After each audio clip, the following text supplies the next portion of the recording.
धम्मसंहिता YouTube चॅनलमध्ये आपणा सर्वांचं स्वागत। संविधान प्रबोधन मालिकेविषयी दोन शब्द। भारतीय संविधानाचे प्रबोधन करण्यासाठी आम्ही संविधान प्रबोधन मालिका सुरू केली आहे। संविधान म्हणजे देशातील नागरिक आणि सरकार यांच्यामधील करार असतो। या करारामध्ये राष्ट्राचे स्वप्न, सामाजिक क्रांतीचा प्रकल्प आणि जनतेच्या आशा व आकांक्षांचा संकल्प असतो। भारतीय संविधान हा मानवी हक्काचा जाहीरनामा आहे। मानवी मूल्यांचे रक्षण करणाऱ्या देशाच्या या पवित्र संविधानाचे महत्त्व लक्षात घेऊन देशातील प्रत्येक नागरिकाने आपले कर्तव्य समजून या संविधानाचा सन्मान व संरक्षण करण्यासाठी कायम दक्ष असावे हे समजावून सांगणे हा या प्रबोधनाचा एकमेव हेतू आहे। संविधान प्रेमी नागरिकांनी या कार्याला सहकार्य करावे ही विनंती करतो आणि आजच्या विषयाला प्रारंभ करतो। संविधान प्रबोधन मालिकेच्या तिसऱ्या पुष्पाचा विषय संविधानाची ऐतिहासिक पार्श्वभूमी हा आहे। संविधानाची ऐतिहासिक पार्श्वभूमी या विषयाचे स्पष्टीकरण असे की इसवी सन 1600 साली स्थापन झालेल्या ब्रिटिश ईस्ट इंडिया कंपनीपासून ते 1950च्या भारतीय संविधान निर्मितीपर्यंत अशी भारतीय संविधानाला 250 वर्षाची मोठी पार्श्वभूमी आहे। भारतीय संविधानाची ऐतिहासिक पार्श्वभूमी किंवा ऐतिहासिक वारसा अभ्यासताना आधुनिक भारताच्या इतिहासात ब्रिटिश वसाहतवादी सत्तेची स्थापना, राष्ट्रवादी चळवळीचा उदय, ब्रिटिशांनी भारतात आणलेली आधुनिक मूल्य, ब्रिटिशांनी वेळोवेळी केलेले कायदे, भारतीय सामाजिक सुधारणा चळवळ आणि भारतीय स्वातंत्र्य चळवळी, संविधानाची निर्मिती यांचा अभ्यास करणे आवश्यक आहे।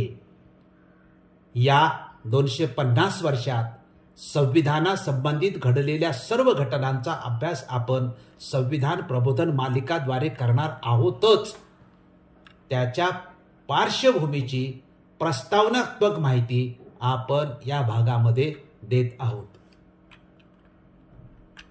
संदर्भ 1 स मा गर्गे व अ रा कुलकर्णी, भारतीय राज्यघटनेचा इतिहास, महाराष्ट्र विद्यापीठ निर्मिती मंडळ। 2 तुकाराम जाधव व महेश शिरापूरकर, भारतीय राज्यघटना आणि घटनात्मक प्रक्रिया। 3 इंग्रजी आहे, डॉक्टर R.N. अग्रवाल यांचे 2 ग्रंथ आहेत। एक national movement and constitutional development of India आणि दुसरा constitutional history of India and national development. या संदर्भ ग्रंथांच्या आधारे आजचा विषय आपण सादर करीत आहोत। स्पष्टीकरणाचे मुद्दे। संविधानाची ऐतिहासिक पार्श्वभूमी या विषयाचे स्पष्टीकरण आपण पुढील मुद्द्यांद्वारे करणार आहोत। ते मुद्दे म्हणजे 1 संविधानाचा इतिहास हा राष्ट्राच्या इतिहासाची शाखा। 2 ब्रिटिश राजवटीतील औद्योगिक क्रांती, संस्थात्मक जाळे व मध्यम वर्ग। 3 संविधानावर ब्रिटिश राजवटीचा प्रभाव। 4 ब्रिटिश कायद्याची भूमिका। 5 ईस्ट इंडिया कंपनीपासून संविधानाच्या इतिहासाला प्रारंभ। 6 1858चा भारत शासन कायदा। 7 1885 ते 1947 राष्ट्रीय स्वातंत्र्य आंदोलन। 8 संविधान व स्वातंत्र्य आंदोलन यांचा इतिहास हा परस्पर संबंधित आहे। 9 250 वर्षाचा कालखंड आणि 10 75 वर्षाचा संविधानिक इतिहास। या मुद्द्यांद्वारे आपण संविधानाची ऐतिहासिक पार्श्वभूमी हा विषय सादर करीत आहोत किंवा स्पष्ट करीत आहोत। संविधानाचा इतिहास हा राष्ट्राच्या इतिहासाची शाखा असतो हा स्पष्टीकरणासाठीचा पहिला मुद्दा आहे। याचे स्पष्टीकरण असे की राष्ट्राच्या इतिहासाची अत्यंत महत्त्वाची शाखा म्हणून संविधानाच्या इतिहासाचा उल्लेख केला जातो।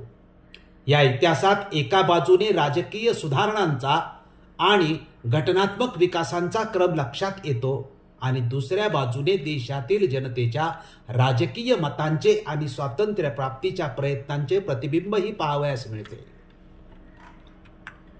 संविधानाची ऐतिहासिक पार्श्वभूमी म्हणून ब्रिटिश काळातील औद्योगिकरण, संस्था निर्मिती आणि मध्यम वर्गाचा उदय हा दुसरा स्पष्टीकरणाचा मुद्दा आहे. याचे स्पष्टीकरण असे किंवा या तिन्ही मुद्द्यांचे आपण संक्षिप्त स्पष्टीकरण पाहूया. प्रथम, ब्रिटिश काळातील औद्योगिक क्रांती. ब्रिटिशांचे भारतावर आक्रमण झाले त्या काळात इंग्लंडमध्ये औद्योगिक क्रांती जोरात सुरू होती. त्या क्रांतीचे अनेक बरे वाईट परिणाम वसाहती देशावर झाले.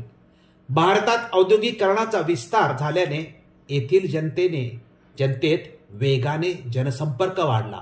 त्यातून नागरिकीकरणाची व स्वातंत्र्याची संकल्पना पुढे येऊ लागली. कायद्याच्या माध्यमातून सर्वांना समान संरक्षण या बाबी रुजल्या. भारतीयात एकात्मतेची भावना वाढीस लागली. त्यातून पुढे संविधानिक शासनाकडे भारतीयांची वाटचाल सुरू झाली. ज्या गोष्टी भारतीयात रुजल्या त्या नंतर भारतीय संविधान रूपाने उदयास आल्याचे आपल्याला आढळते. दुसरा मुद्दा आहे की ब्रिटिशांनी जे संस्थात्मक जाळं निर्माण केलं होतं त्याचं स्पष्टीकरण असं की ब्रिटिश राज्यकर्त्यांनी सर्वत्र समान अशी देशव्यापी प्रशासन यंत्रणा उभारल्यामुळे केंद्र नियंत्रित रेल्वेच्या जाळ्यामुळे आणि विविध प्रांतांना जोडणाऱ्या पक्क्या रस्त्यांमुळे संबंध देश एकछत्री अंमलाखाली आला. पोस्ट, टेलिग्राफ, टेलिफोन इत्यादी त्वरित व सुलभ जनसंपर्क साधनांनी देवाणघेवाण सुखर झाली आणि यातूनच बौद्धिक आदान प्रदानांची जोड मिळाली. या संस्थात्मक जाळ्यातून भारतीय घटनेचा विकास होत गेला. तिसरा मुद्दा मध्यम वर्गाचा उदय हा आहे. याचे स्पष्टीकरण असे की ब्रिटिशांनी भारतात शिक्षण विषयक धोरण राबवले. 1857 साली कलकत्ता, मुंबई आणि मद्रास या ठिकाणी विद्यापीठाची स्थापना करण्यात आली. विद्यापीठाच्या मार्गाने नवनवे विचार भारतात येऊ लागले. या शिक्षणातून तरुण डॉक्टर, इंजिनियर, शिक्षक, वकील, वृत्तपत्रकार अशांचा एक व्यावसायिक मध्यम वर्ग अस्तित्वात आला. या वर्गाने उदारमतवादी धोरणांचं नेतृत्व करण्याची जबाबदारी उचलली. पुढे भारतीयांच्यात ही तत्त्व रुजली आणि ती संविधानिक चळवळीला अधिकच पोषक ठरली. भारतीय संविधानावर ब्रिटिश राजवटीचा परिणाम हा तिसरा मुद्दा स्पष्टीकरणाचा आहे. याचे स्पष्टीकरण असे की जात, धर्म व आर्थिक विषमता असलेल्या भारतात संत परंपरा आणि समाज सुधारकांच्या प्रयत्नांतून समतेचे मूल्य हळूहळू पुढे येत होते. परंतु स्वातंत्र्यपूर्व काळात भारताचा राज्यकारभार करण्यासाठी आणि काही अनिष्ट रूढी परंपरांना निर्बंध घालण्याच्या दृष्टीने ब्रिटिश शासनाने वेळोवेळी काही महत्त्वाचे कायदे, योजना, सुधारणा पुरस्कृत केल्या.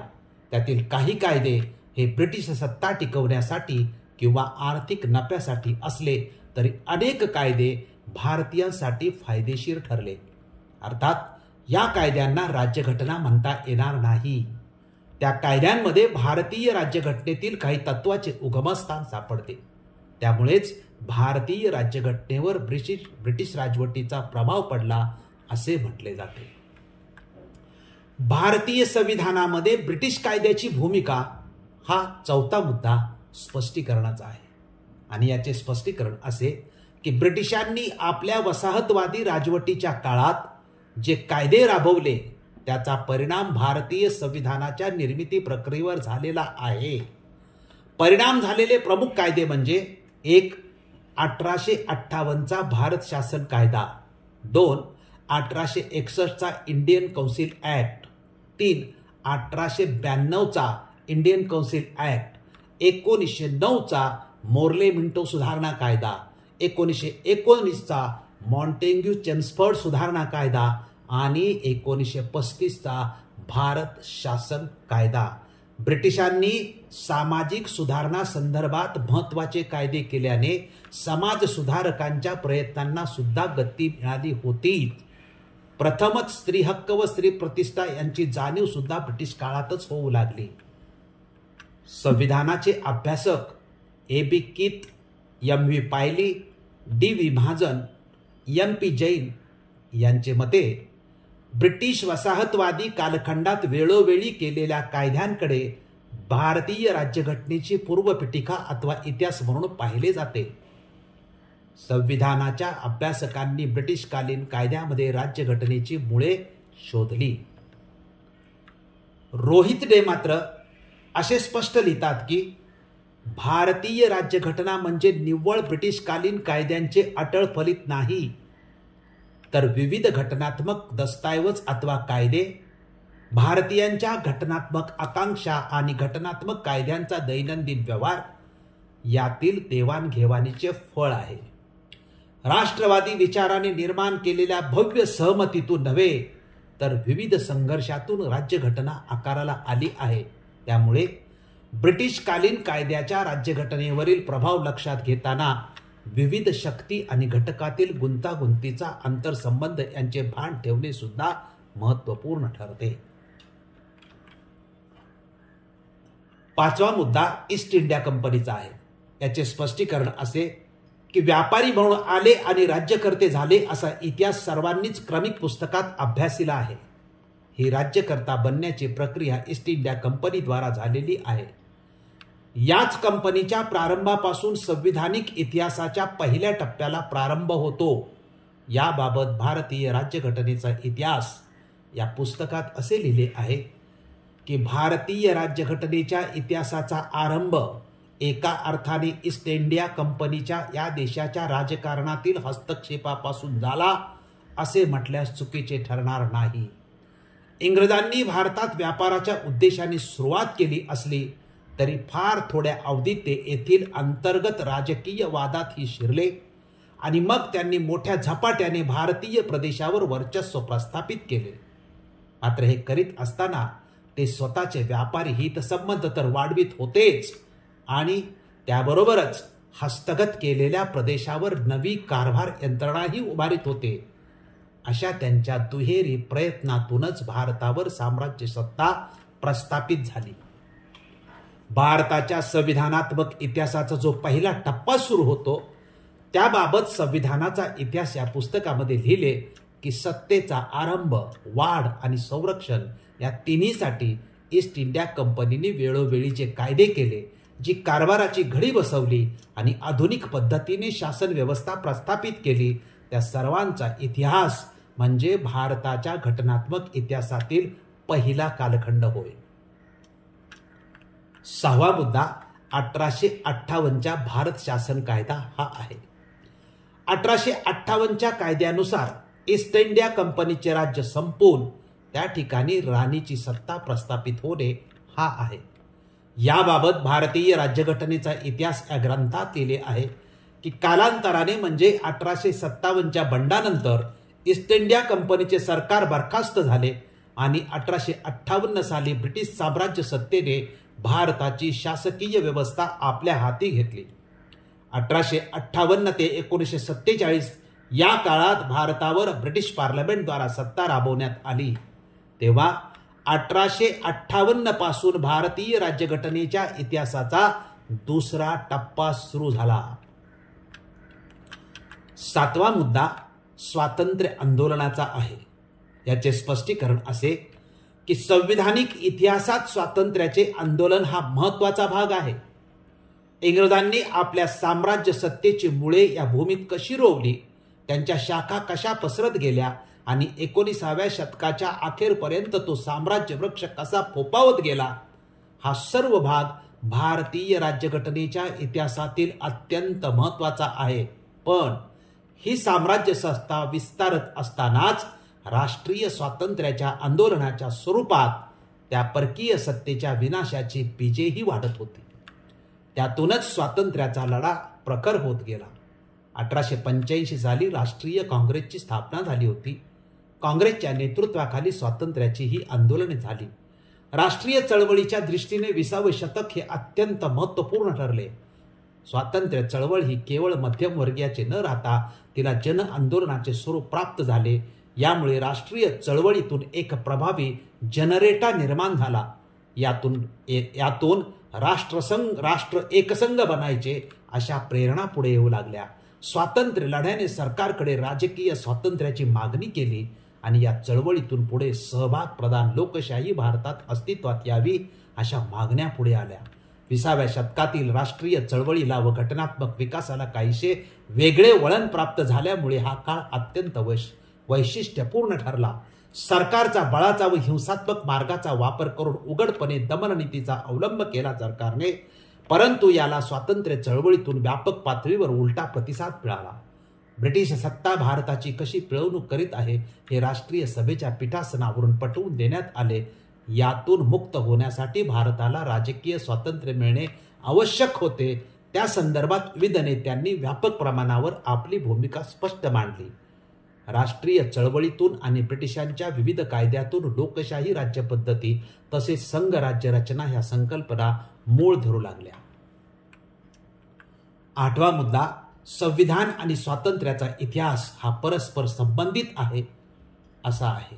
याचे स्पष्टीकरण असे की संविधानाचा इतिहास आणि स्वातंत्र्य आंदोलनाचा इतिहास यांचा परस्पर संबंध अतूट आहे. इंग्रजांनी कायदा करावा, भारतीय जनतेने त्याविरुद्ध आपली प्रतिक्रिया व्यक्त करावी आणि पुन्हा त्या प्रतिक्रियेला अनुसरून इंग्रजांनी नवा कायदा लादावा, असे स्पर्धासत्र स्वातंत्र्य प्राप्तीपर्यंत चालू होते. म्हणूनच भारतीय राज्यघटनेचा इतिहास आणि भारतीय स्वातंत्र्याचा इतिहास यांचा परस्पर संबंध लक्षात घेतल्याशिवाय आपल्या देशाच्या घटनात्मक अभ्यासाची वाटचाल पूर्ण होत नाही. आता हा 250 वर्षाचा कालखंड, याचं स्पष्टीकरण असं की ईस्ट इंडिया कंपनीची स्थापना डिसेंबर 1600 साली झाली. इथून संविधानिक इतिहासाचा पहिला टप्पा सुरू होतो. म्हणजे 17व्या शतकाच्या पूर्वार्धापासून 20व्या शतकाच्या मध्यापर्यंत म्हणजे सुमारे 250 वर्षाचा घटनात्मक इतिहास आहे. 26 जानेवारी 1950 रोजी भारतीय जनतेने स्वतंत्र संविधानाचा स्वीकार केला आणि आपल्या देशाच्या घटनात्मक इतिहासाचे एक नवे उज्ज्वल पर्व सुरू झाले. 10वा मुद्दा की गेल्या 75 वर्षाच्या संविधानिक प्रवासाचा आहे. आव्हानांना यशस्वीपणे मुकाबला करीत 75 वर्षाचा प्रवास झाला आहे. याचे स्पष्टीकरण असे की भारत 15 ऑगस्ट 1947 रोजी ब्रिटिशांच्या दीर्घ राजवटीपासून स्वतंत्र झाला. आज 75 वर्षानंतर भारत हे एक लोकशाही राष्ट्र म्हणून टिकून आहे. केवळ टिकून आहे एवढेच नव्हे तर भारतीय लोकशाही अधिक समृद्ध, मजबूत आणि विकसित होत आहे.